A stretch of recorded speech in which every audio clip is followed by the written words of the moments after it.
Hello guys, good afternoon to all of you and welcome once again to my channel Speak with Vishnu.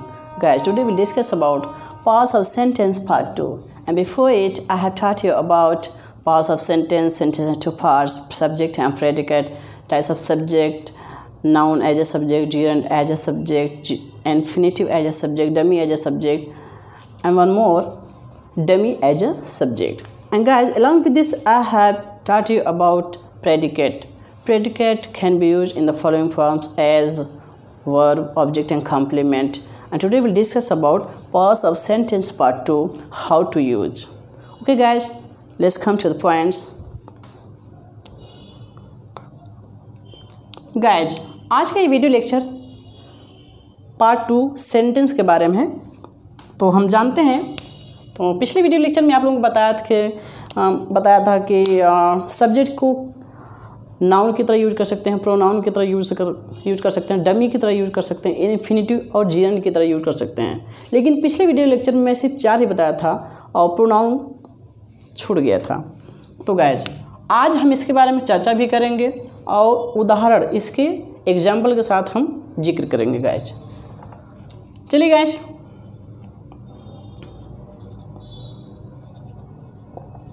subject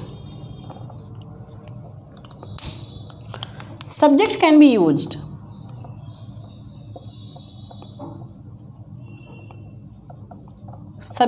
be used in the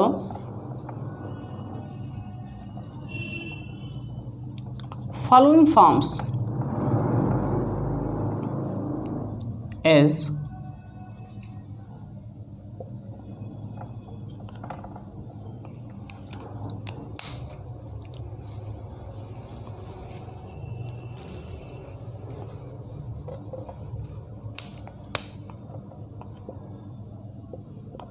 noun as a subject,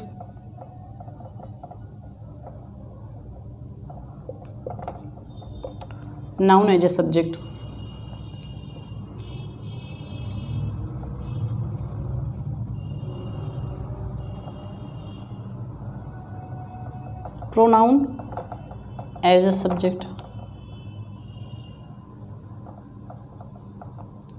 gerund as a subject, infinitive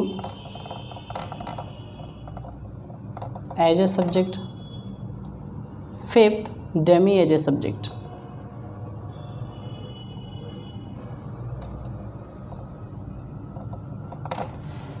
subject in forms में use किए जा सकते हैं। इसके अलावा और किसी भी फॉर्म में सब्जेक्ट होता ही नहीं गाइज। सब्जेक्ट या तो नाउन हो सकता है, या तो प्रोनाउन हो सकता है, या फिर जीरंड हो सकता है, या फिर इन्फिनिटिव, या फिर डमी हो सकता है। चलिए गाइज हम इनके एग्जाम्पल से समझते हैं। इसका एक स्क्रीनशॉट ले लीजिए गाइज।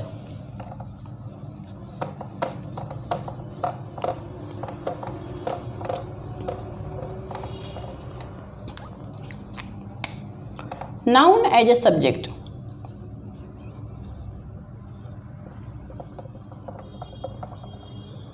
सबसे पहले हम जिक्र करेंगे कि नाउन क्या है, किसे कहते हैं नाउन। गाइज आप लोग जानते हैं कि noun is the name of an person place और थिंग कॉल्ड नाउन। किसी व्यक्ति, स्थान और वस्तु के नाम को संज्ञा कहते हैं। बट गाइज आप ये जान लीजिए कि वो समस्त चीज़ें, वो सभी चीज़ जो हमें दिखता है, जिसका हम कल्पना करते हैं, सोचते हैं अपने मस्तिष्क में, जो कुछ भी हम कल्पना करते हैं, सोचते हैं, जो दिखता है या नहीं दिखता, वो समस्त चीज़ें जिसका कोई अस्तित्व है, वो नाउन कहलाता है गाइज। हम इसका एक सरल डेफिनेशन आपको बताते हैं। Every naming word is a noun. Every naming word is a noun. ये नाउन का डेफिनेशन है गाइज कि हर वो चीज़ जिसका कोई नामकरण है। जैसे गाइज ये वाइट बोर्ड है, इसका कुछ नाम है, कुछ न कुछ तो है। ये रंग, दीवार, कलम, इसके रूप, आकार, सब चीज़ें आपको दिख रहा है, या जो चीज़ आपको फील होता है, एहसास होता है, उसका कुछ न कुछ अस्तित्व है, नाम है। वो सभी चीज़ें, वो समस्त चीज़ें नाउन की कैटेगरी में आते हैं गाइस। एग्जाम्पल देखते हैं।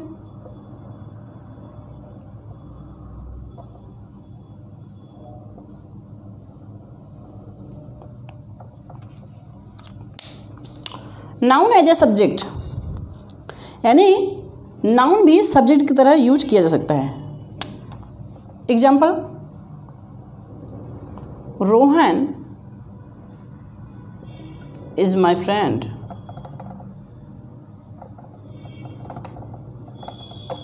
Rohan is my friend.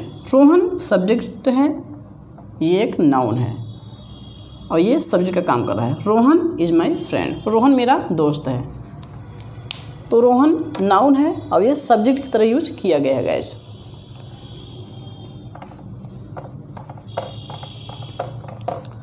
अगला है guys pronoun as a subject.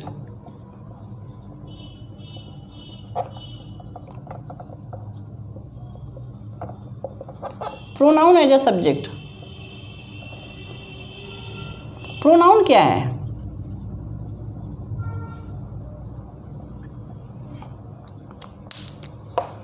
Pronoun किसे कहते हैं, क्या आप जानते हैं?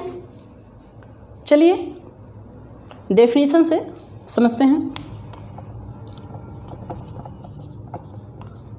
Pronoun is word, pronoun is a word that is placed in the place of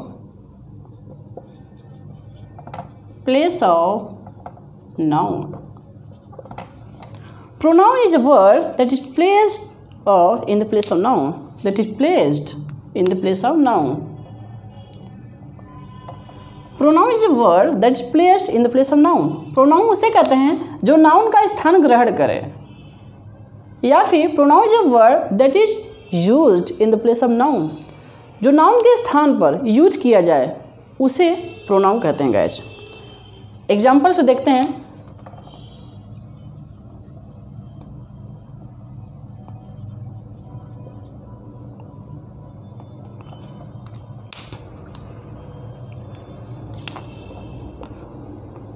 Rohan is my friend,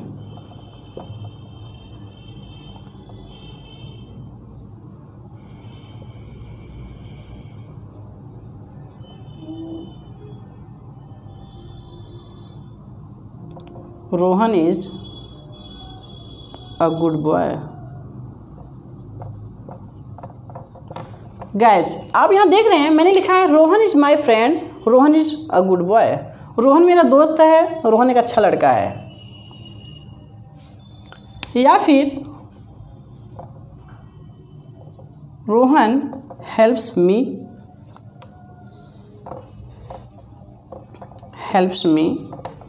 अब गाइस यहाँ पर देख रहे हैं आप कि रोहन यानी मैं नाउन का 2 बार जिक्र किया हूँ, इसलिए ये सेंटेंस अपने आप में इनकम्प्लीटेड है, ये रॉन्ग है guys.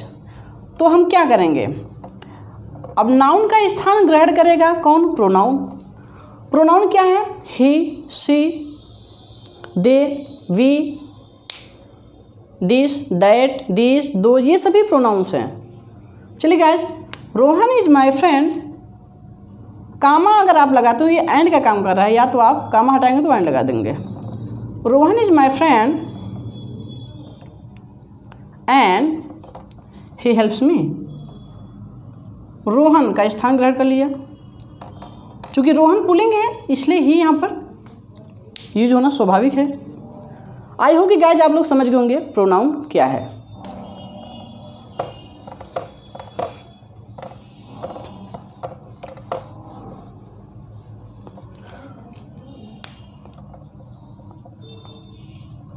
Pronoun he, she, they, you, we, this, that, these and those। ये सभी प्रोनाउन है गाइज, इसका स्क्रीनशॉट ले लीजिए। गाइज अगला है जिरंड एज ए सब्जेक्ट।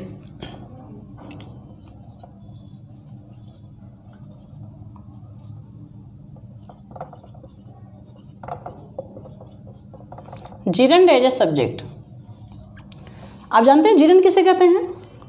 आप में से बहुत से लोग जानते होंगे कि जिस वर्ब में आईएनजी जोड़ दिया जाता है उसे जिरंड कहते हैं। बट गाइज क्या आपको पता है इसका डेफिनेशन क्या होता है? गाइज मैं कई बार आपको equal amount of time times I have told you never speak definition. आप जब भी बोल रहे हैं while speaking always used definition not definition. Okay guys, gerund as a subject.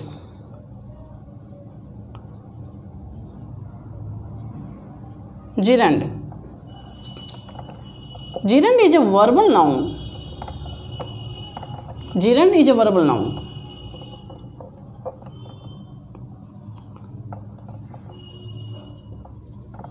The ing form a verb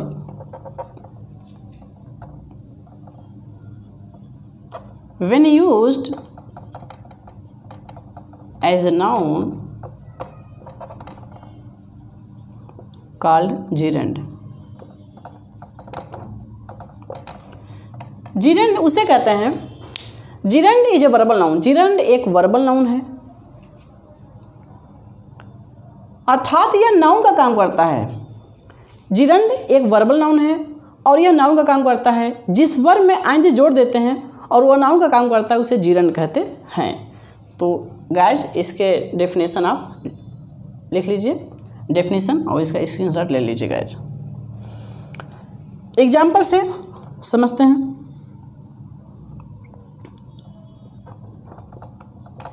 for example guys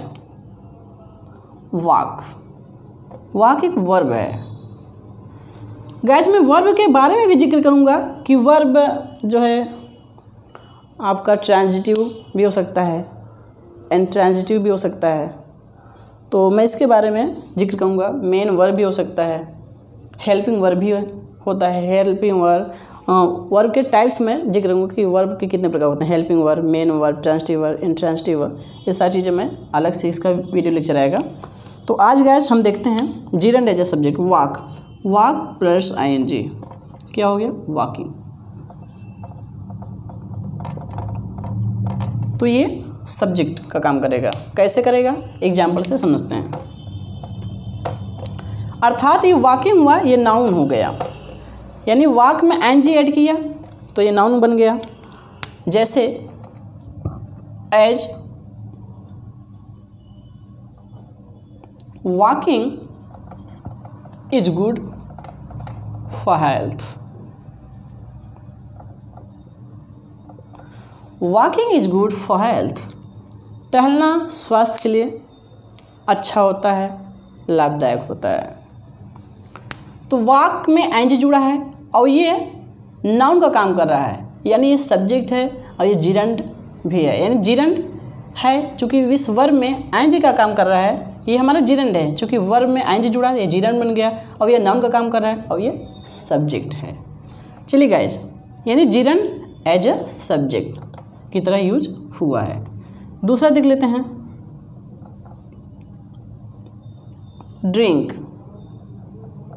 drinking tea is not good for health. Drinking tea is not good for health. चाय पीना स्वास्थ्य के लिए अच्छा नहीं होता, यानी हानिकारक होता है। यहाँ पर ये जिरंड का काम कर, ये नाउन है। जिरंड यानी वर्ब में आईएनजी जुड़ा है, नाउन का काम कर रहा है और ये जिरंड एज ए सब्जेक्ट की तरह यूज हुआ है गाइज। आई होप कि आप लोग समझ रहे होंगे।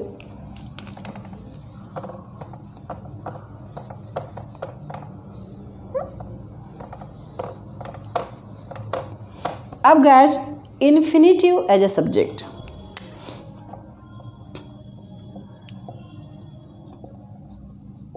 Infinitive as a subject.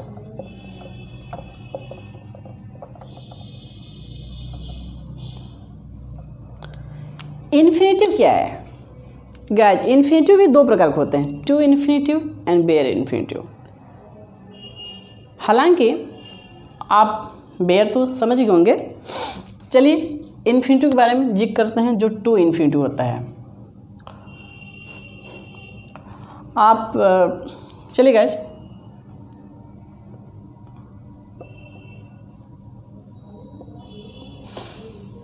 Infinitive का डेफिनेशन क्या होता है इसका?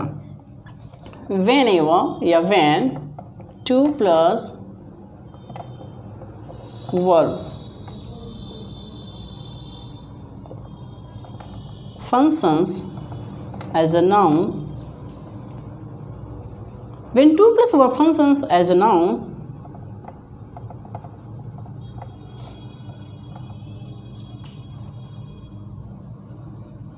called infinitive.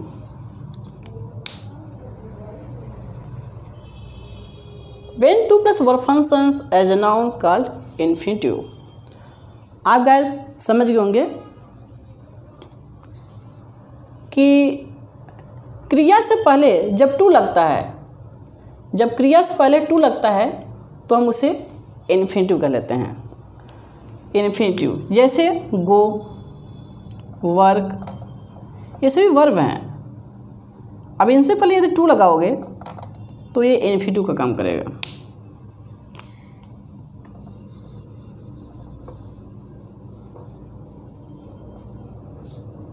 इसका स्क्रीनशॉट ले लीजिए गाइस।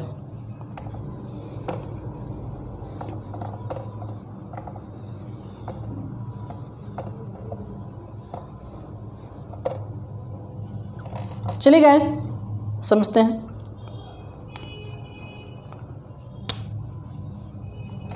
जैसे फॉर एग्जाम्पल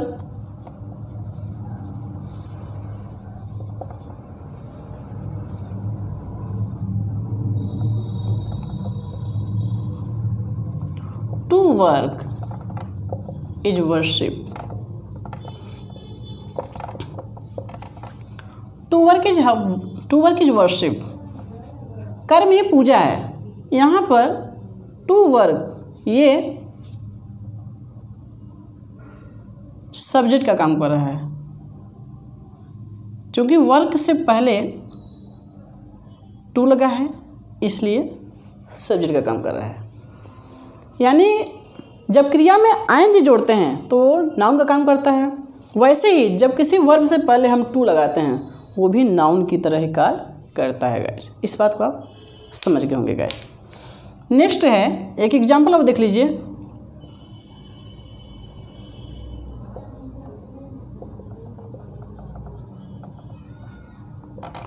टू एयर, इसे आप एयर नहीं बोलना, to err is human. To err is human.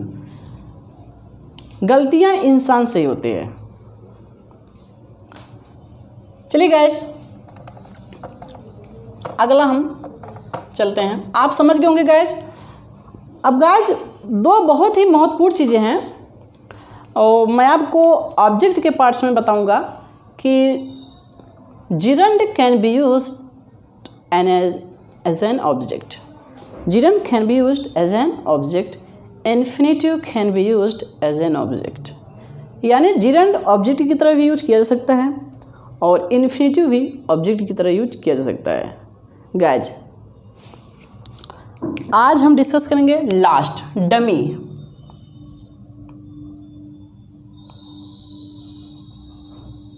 Dummy as a subject.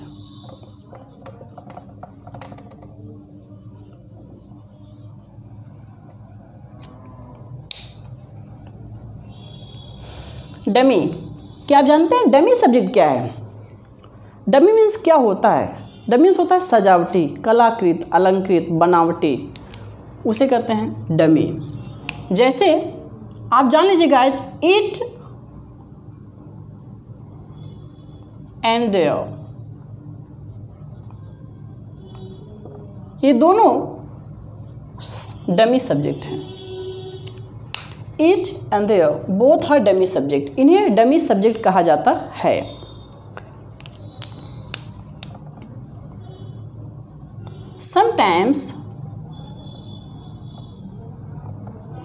each and there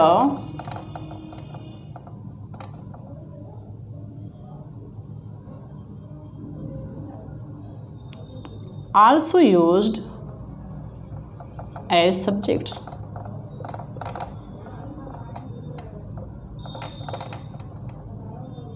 It is used to indicate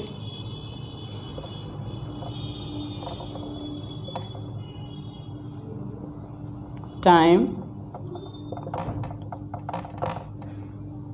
distance, etc. कभी कभी इट और देयर भी सब्जेक्ट की भांति सब्जेक्ट की तरह यूज किए जाते हैं। It is use to indicate time, distance, etc.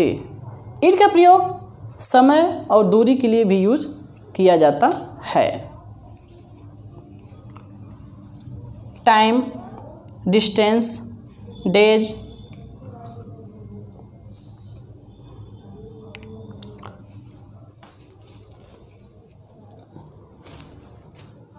चलिए गाइस, अगला है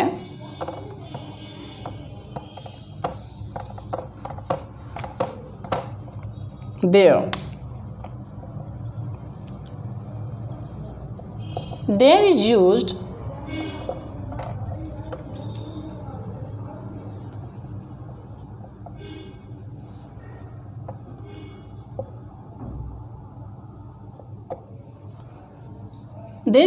to, yeah, used for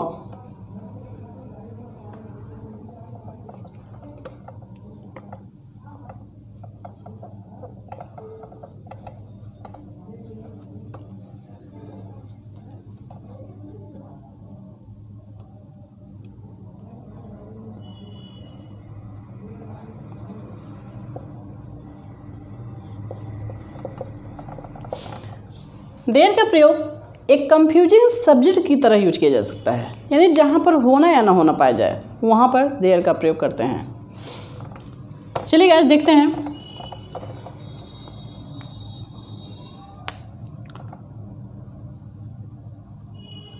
जैसे फॉर एग्जाम्पल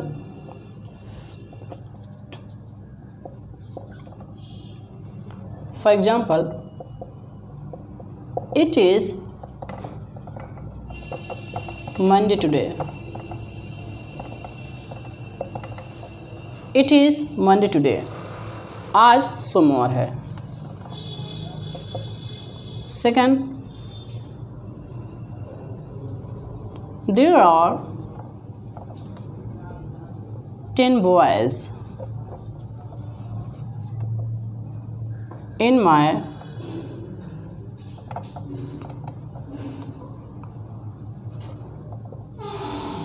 क्लासरूम।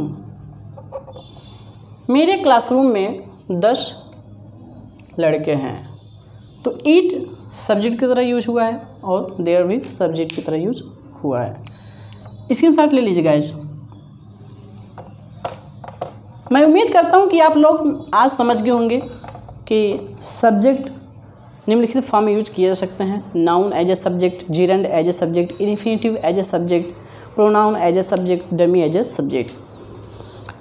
आज गाइज मैं आप लोगों को बहुत ही महत्वपूर्ण चीज़ बताने जा रहा हूँ। आप यहाँ पर देख रहे हैं सम, राइट, न्यू। गाइज ये होमोफोन्स हैं, इनको बोलते हैं होमफोन्स। इन्हें होमो नहीं बोलना, होमफोन्स। होम की तरह बोलना पहले, होम उसके बाद फोन्स, होमफोन्स। ये है होमनिम। गाइज होमनिम में क्या होता है, जब वर्तनी और उच्चारण एक जैसे हो परंतु उनके अर्थ में परिवर्तन हो। इसकी वर्तनी एक जैसी है गाइज और उच्चारण भी एक। वर्तनी देखिए राइट, सेम चीज़, यानी जो स्पेलिंग है मिल रहा है, राइट, बार्क। तो ये जब वर्तनी एक जैसी हो और उच्चारण भी सेम हो तो उन्हें होमनिम कहते हैं।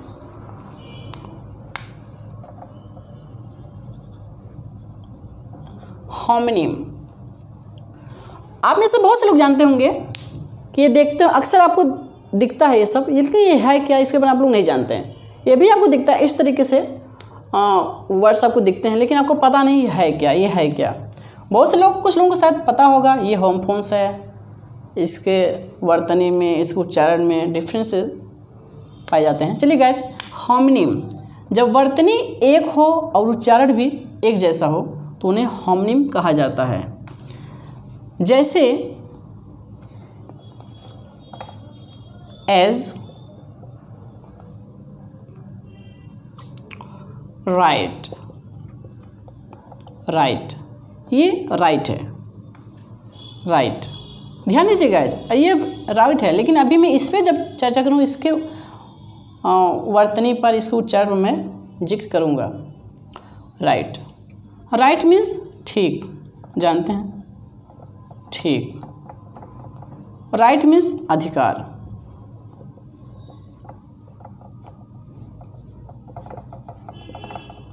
अधिकार। जैसे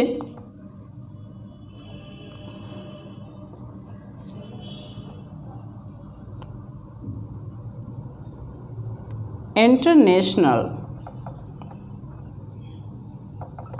ह्यूमन राइट,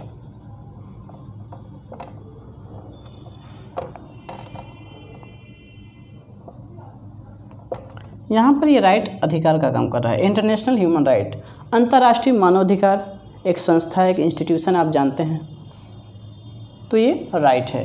वर्तनी एक जैसे है, सेम वर्तनी और उच्चारण एक है। दूसरा है, देखते हैं गाइस, बार्क। एक बार्क आपका वर्ब है, जिसका मतलब होता है भौंकना,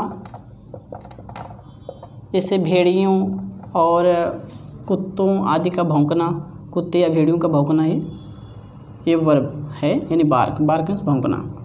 दूसरा बार्क है पेड़ की छाल, की छाल,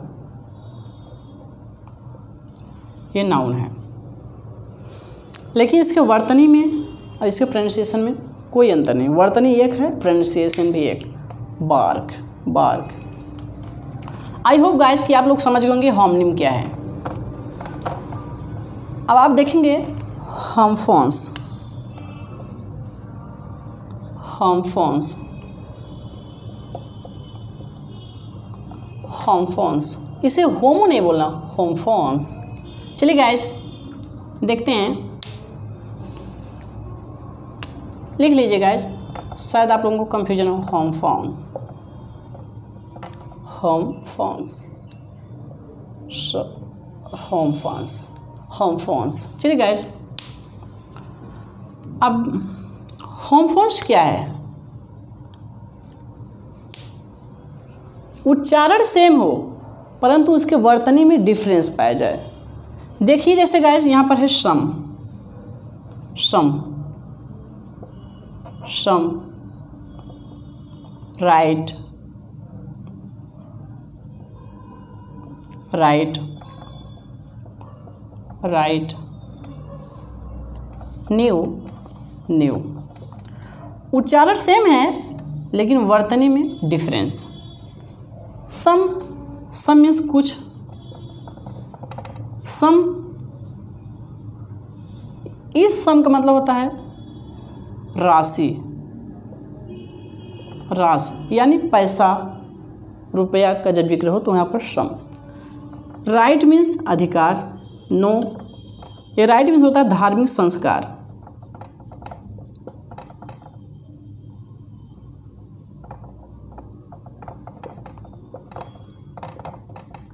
लेकिन इनके उच्चारण कोई अंतर नहीं, सम, सम, राइट, राइट।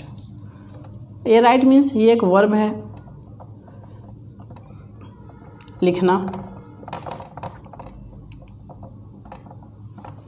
इस राइट मतलब आप जानते हैं अधिकार या फिर ठीक।